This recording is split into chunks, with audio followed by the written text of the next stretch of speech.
Hola amigos, ¿cómo están? Me da mucho gusto saludarlos, como siempre, en este canal de YouTube de la Facultad de Psicología Veracruz, de la Universidad Veracruzana, y hoy vamos a tener una conversación, una plática muy interesante de divulgación para todo el público, también por supuesto para psicólogos, estudiantes, y para ello contamos con una especialista en este tema. Ella es la psicóloga Kathy Arlette Pérez Estrada. Ella tiene un máster en neurociencia cognitiva, es candidata a doctora y es académica de la Facultad de Psicología. E independientemente, también trabaja en la SEB atendiendo a niños con trastornos del neurodesarrollo y bueno, también en sus consultas privadas. Maestra, muchas gracias por estar con nosotros, le agradezco que haya aceptado nuestra invitación y pues vamos a tratar hoy un tema interesante, un tanto controversial, que es el TEA, se conoce como TEA, pero es trastorno del espectro autista. ¿Qué es exactamente este trastorno, maestra Katy?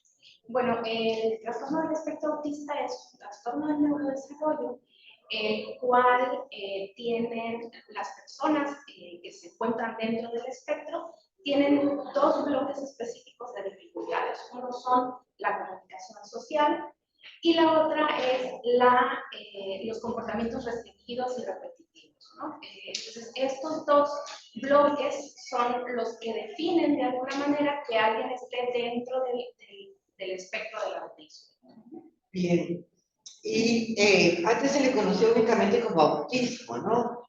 Pero después, precisamente ustedes, los neurocientíficos, cambiaron el nombre a trastorno del espectro autista e incluyeron la palabra espectro, ¿no? Que nos da así como que la idea de que, bueno, hay una variedad, un margen de diversidad de manifestaciones. ¿Cuál es la diferencia entre autismo solo y el TEA? Sí. Bueno, los psicólogos en general pues, nos regimos por un manual que se llama TCM, ¿no? Que es el Manual Diagnóstico y Estadístico de los Trastornos Mentales. Va cambiando de número, se va actualizando. Actualmente estamos en el número 5. En el manual anterior aparecía una sola categoría de autismo separada y otra de síndrome de Asperger. Había una clasificación específica que se llamaba trastornos generalizados del desarrollo y entonces ahí teníamos el autismo, el síndrome de Asperger, el trastorno desintegrativo infantil, el síndrome de Rett y los trastornos del espectro autista, trastornos generalizados del desarrollo no específicos. Entonces, pero en la práctica los investigadores ya hablaban del espectro del autismo, ¿no? A pesar de que estaban en este manual así como divididos, en la práctica los especialistas, los investigadores ya tenían o ya hablaban del espectro del autismo. Y conforme se sigue la investigación, bueno, deciden que es mejor hablar de un espectro porque justamente no son categorías separadas, sino todos tienen estos dos núcleos de dificultades específicas y con la intervención, las personas que en algún momento fueron diagnosticadas con autismo podían después tener lo que se conocía como las características del síndrome de Asperger, ¿no? Entonces, bueno, es como también ver que son parte de de una misma condición. Y entonces, bueno, por esto es hablar de espectro autista, además de justamente de que hay muchísimas diferencias entre cada uno, ¿no? Podemos tener personas que tienen habilidades muy altas en alguna área, pero que otra la tengan un poco más baja, ¿no? Entonces es como toda esta diversidad que hay, y yo siempre digo es como la diversidad que hay en quienes no tenemos TEA. Pero siempre el común denominador va a ser una afección en el área de la comunicación social, en el área del lenguaje y en el área de la conducta. ¿Cuál es la conducta que se manifiesta? ¿Qué tipo de conducta? Sí, bueno, los dos bloques entonces son la comunicación social, es decir, podemos tener personas que tienen un lenguaje fluido, además incluso con tecnicismos muy altos, que tienen un lenguaje muy desarrollado, pero la dificultad está en utilizar el lenguaje de manera social, ¿no? Es decir, yo puedo tener un vocabulario alto, pero no saber cómo comportarme en el sentido de estas sutilezas del lenguaje, de cómo iniciar una conversación, cómo terminar una conversación, cómo preguntarme e interesarme por el otro, ¿no? Entonces, dentro de esto puedo tener personas que no tienen lenguaje o que tienen lenguaje, es decir, que hablan con palabras y con oraciones muy estructuradas, pero la dificultad está en cómo se comunican, ¿no? Y la otra en la conducta son estos intereses repetitivos y restringidos, son estas características de que de repente se les dificulta, por ejemplo, cambiar de actividades, siempre se focalizan mucho en actividades específicas, tienen dificultades con algo que conocemos como flexibilidad mental, que es esta capacidad de cambiar de tareas o de actividades, ¿no? Entonces es como todos hacemos planes, pero si algo sale mal en nuestro plan, somos capaces de reestructurar el plan, ¿no? Puede ser que nos enojemos o algo, pero lo cambiamos. Una persona dentro del espectro va a tener más dificultades para manejar estos imprevistos, ¿no? Entonces es como podemos tener desde niños pequeños que hacen berrinches porque no pueden manejarlo, hasta personas adultas que a lo mejor lo que quedan es paralizados porque ya no saben qué hacer, cómo cambiar ese plan. No hacen un berrinche, pero no saben cómo continuar. Y tienen conductas estereotipadas, repetitivas, ¿no? Como por ejemplo, estarse moviendo en un mismo ritmo, estar dibujando un mismo objeto.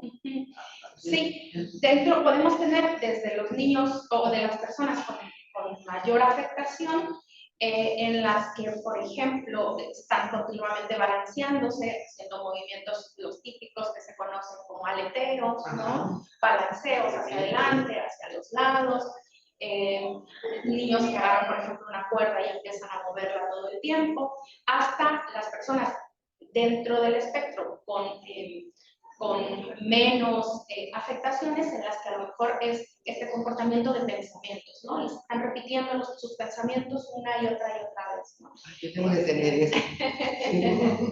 Sí, muchos de nosotros, bueno, yo siempre digo, yo tengo muchas características de TDAH, Sí. pero no, mis dificultades no son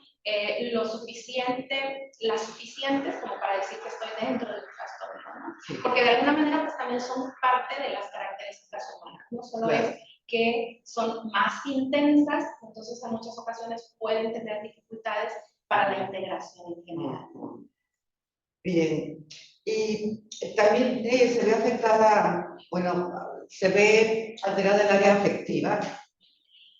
Sí, se ve afectada en el sentido de que los que no tenemos TEA, ¿no? Tenemos una forma de relacionarnos específica, ¿no? Es decir, hemos aprendido a lo mejor a ser más cercanos, a hablar mucho. Entonces, si una persona con TEA tiene más dificultades para la comunicación social, los demás interpretamos como que no les caemos bien, o como que es antisocial, o como que es una persona que no expresa sus emociones.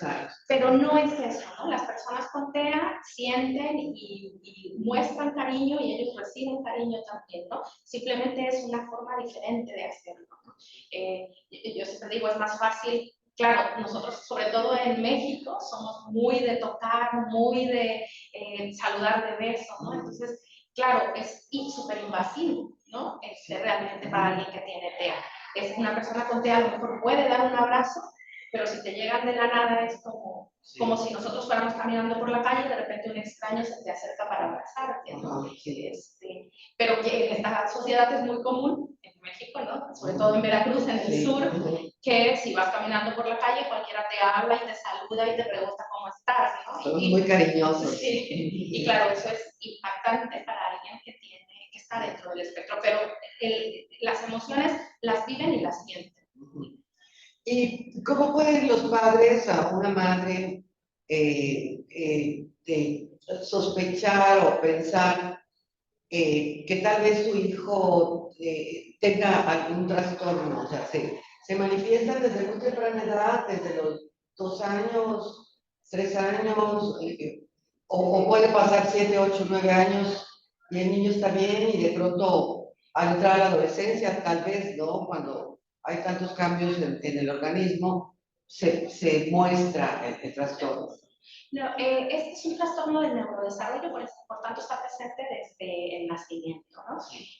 Hay algunos que se conocen como autismo secundario que están asociados a alguna síndrome genético, pero esto es una minoría de casos, son solo el 25%. El 75% no se conoce la causa específica, entonces está presente desde el nacimiento. Hay algo que se conoce también como autismo regresivo, que sí son estos niños que desarrollan lenguaje y de repente a los 2 años y medio pierden habilidades que ya habían adquirido. Pero no con todos pasa esto. La mayoría son niños que no desarrollan o que notamos las dificultades a partir del año, de los 2 años y medio, porque es cuando se esperan otras conductas sociales que no se están presentando, ¿no? Pero hay muchos estudios que nos dicen, por ejemplo, que evalúan la mirada, ¿no? Desde bebés todavía hay investigación, no se puede saber. El contacto visual, ¿no? El contacto visual del niño empieza a mantener.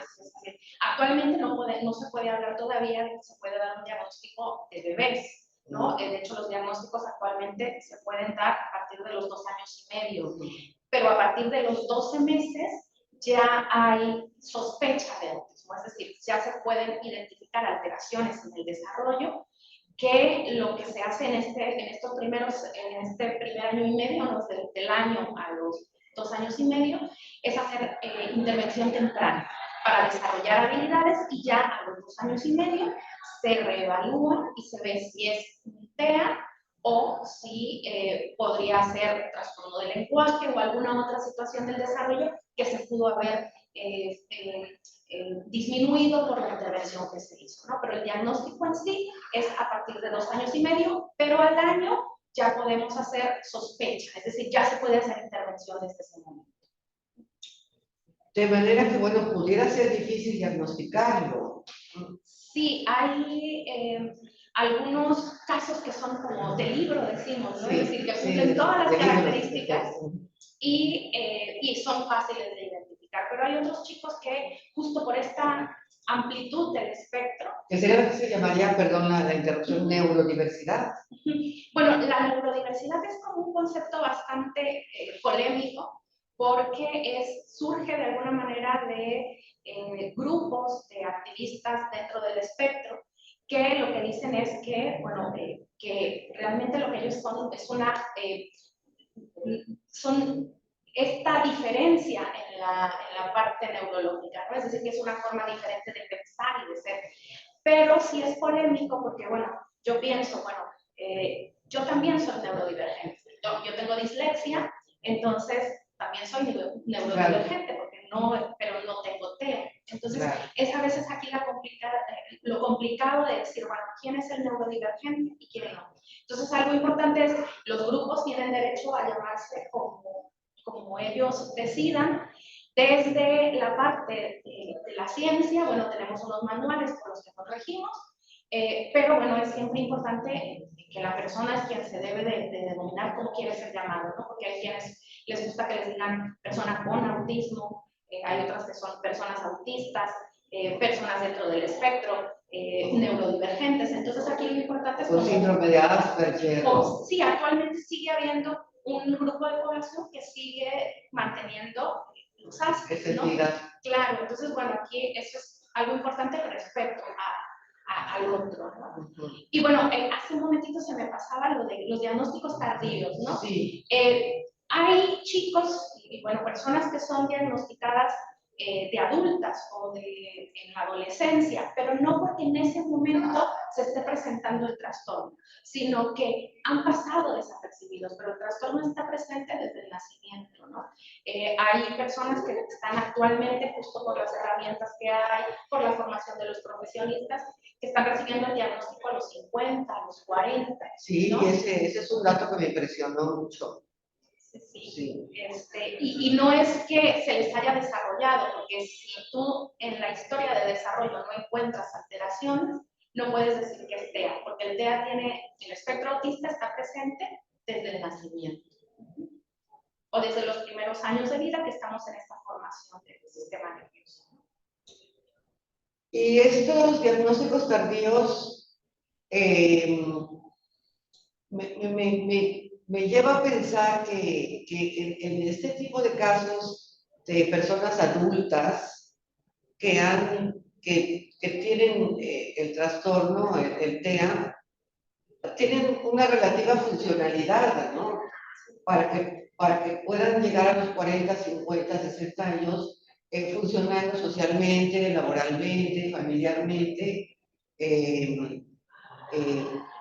y el trastorno, bueno, se les descubra tal vez por casualidad, ¿no? O por alguna crisis. Bueno, ¿qué diagnósticos diferenciales entonces se podrían mencionar en cuanto al diagnóstico tardío y el diagnóstico diferencial, ¿no? Porque el adulto puede vivir pensando que tiene, no sé, un trastorno de déficit de atención, por ejemplo, ¿no? Sí, justamente la mayoría o muchos de los adultos que han sido diagnosticados ya de manera tardía, han pasado algunos por diagnósticos de TDAH, otros por la adolescencia, es decir, dificultades. Muchas personas es como tienen algo diferente, pero tampoco, sobre todo si cognitivamente tienen un buen nivel cognitivo, pues en la escuela les va bien. Entonces aquellos que sacan buenas calificaciones porque son muy tranquilitos o muy tranquilitas, tienen más probabilidades de que nadie los detecte, ¿no?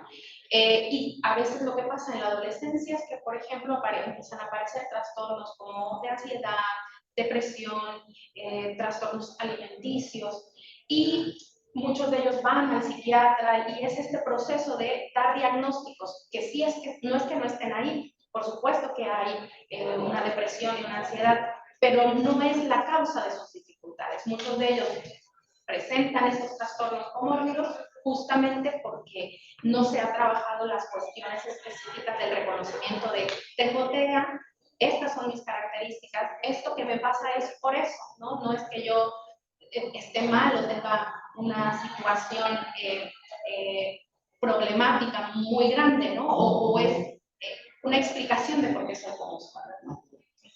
Y en el caso del adulto, ¿hay una diferencia en la manifestación en el caso del hombre y en el caso de la mujer?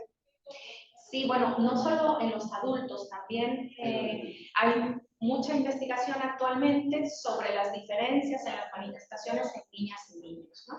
De hecho, las prevalencias en mujeres y hombres hace algunos años estaban en 4 varones por una mujer.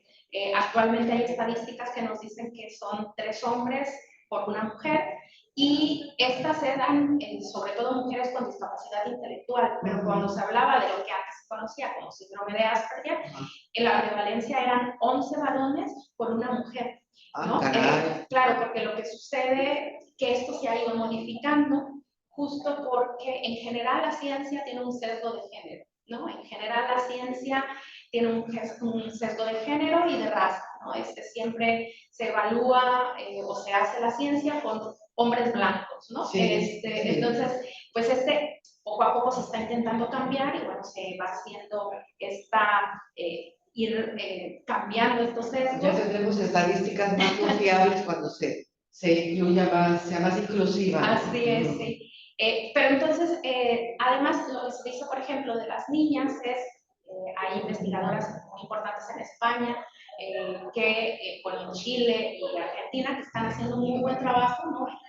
Con relación a, por ejemplo, que las niñas, una de las cosas que sucede es que justo, además, con estas características culturales, las niñas tienden a coleccionar, por ejemplo, colores, moñitos de cabeza, entonces estos intereses repetitivos y repetitivos son más sociales, más aceptados socialmente y además como muy enfocados a lo que se espera de una buena niña, ¿no? En esta cultura machista que tenemos de estas diferencias de género, ¿no? Entonces, claro, una niña que colecciona o que es súper ordenada, que no pierde sus lápices porque todo lo tiene ordenado, es como las características buenas para una chica, ¿no? Entonces, bueno, esto hace que muchas veces pues también pasan desapercibidas. Y bueno, siempre es como, también seguramente hay parte de biología en algunas cuestiones que pues sí hay situaciones en que las mujeres tendemos más a cuestiones de lenguaje más desarrolladas, por ejemplo, ¿no?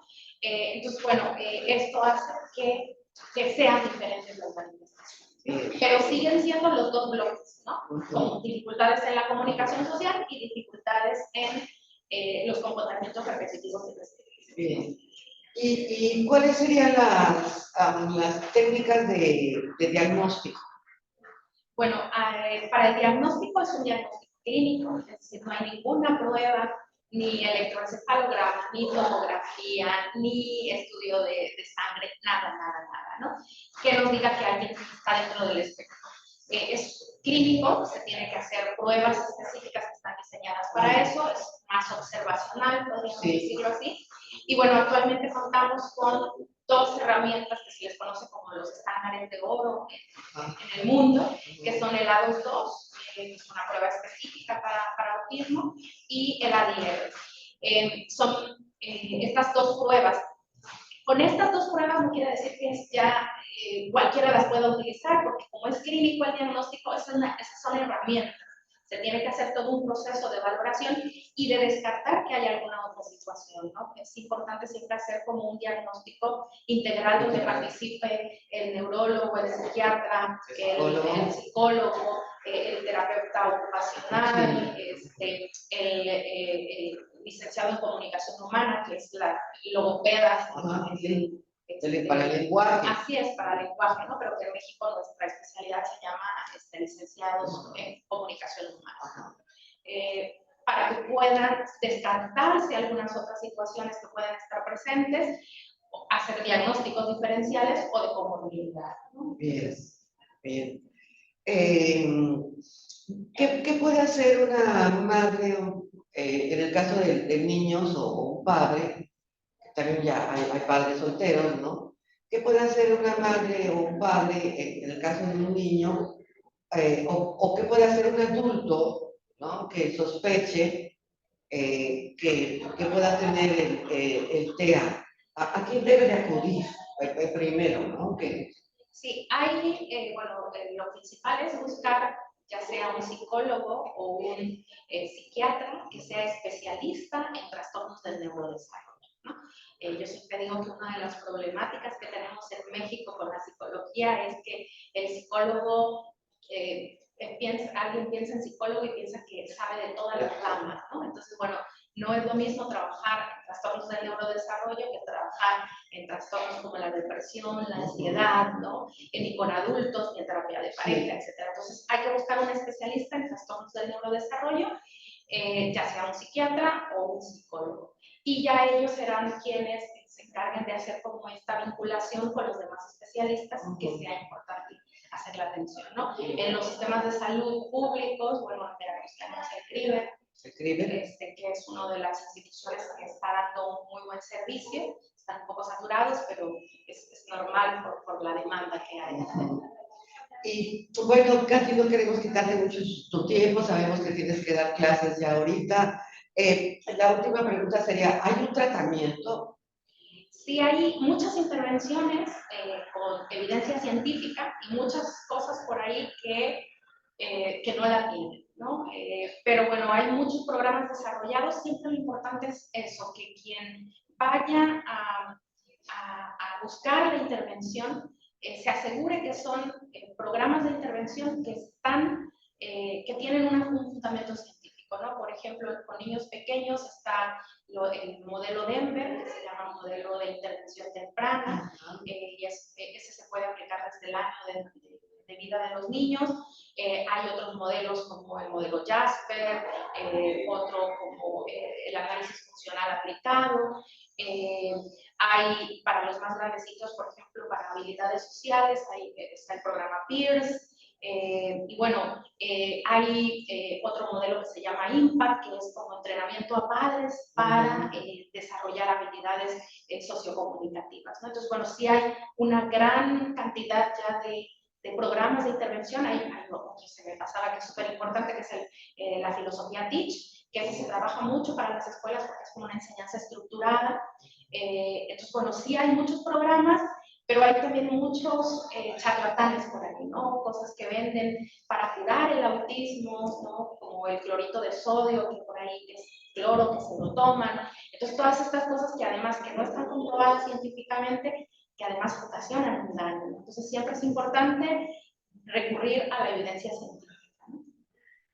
Katy, querida, muchísimas gracias. Y ya desde ahorita, ya si me permites que me tome el atrevimiento, anticipamos una segunda parte para que nos platiques sobre estos modelos de intervención que mencionas, porque creo que hay muchas madres, muchas personas interesadas en, bueno, ok, ya tengo el diagnóstico, ¿y ahora? ¿No? Sí. Entonces, pues... Yo con mucho gusto, se me invitan, yo por aquí dispuesta. Pues hay que aprovechar aquí a la experta. Muchísimas gracias, maestra Katy, ya casi doctora. Y bueno, trataremos de la próxima semana continuar con la segunda parte de esta entrevista y bueno, cuáles son los modelos de intervención, los modelos de tratamiento para el caso del trastorno del espectro autista. Si tienen preguntas, pueden escribirlas en nuestra página de YouTube o en nuestro Facebook y se las vamos a compartir a la maestra Katy Arlet. Muchas gracias, Katy, por estar con nosotros. Gracias a ustedes por vernos. No olviden darnos like y no olviden seguirnos. Que tengan una muy buena tarde. Hasta luego.